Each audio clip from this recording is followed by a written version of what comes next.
चला आता पुन्हा आम्ही निघालो आहे रात्रीच्या प्रवासासाठी. तर आम्हाला जायचं होतं गावाला, कारण आमच्या गावाला ना यात्रा आहे त्यासाठी.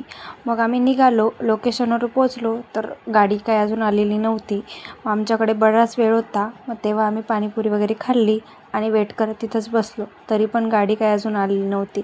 मग तिथंच थोडा वेळ टाईमपास केला आणि त्यानंतर फायनली गाडी आली.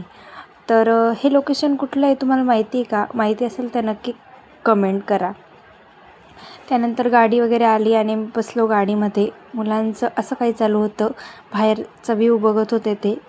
आणि झोप तर त्यांना एवढ्या लवकर लागणार नव्हती, त्यामुळे त्यांचा पण टाईमपास चालू होता आणि आम्ही पण बसलेलो होतो. मग काय व्हिडिओ चालू झाला ना की ही गोष्ट पहिले ते न सांगता करता हाय करायचं काम. तर त्यांनी हाय वगैरे केला आणि आम्ही पण टाईमपासच करत होतो.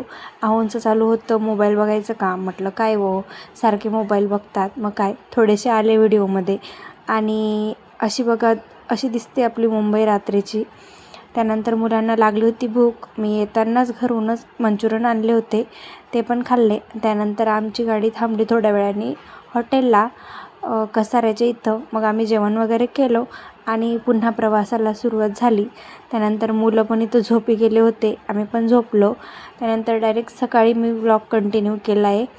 आणि हे सकाळचा व्ह्यू ना एक नंबर होता आणि खरंच हे सुख म्हणजे लवकर अनुभवायला भेटत नाही. तर अशी सकाळ होती गावाकडची मस्त. आम्ही 5-5:30च्या दरम्यान पारोळ्याला पोचलो आणि असा काहीसा नजारा होता. चला तर मग आजच्यापुरतं एवढंच. भेटूया नेक्स्ट व्लॉगमध्ये.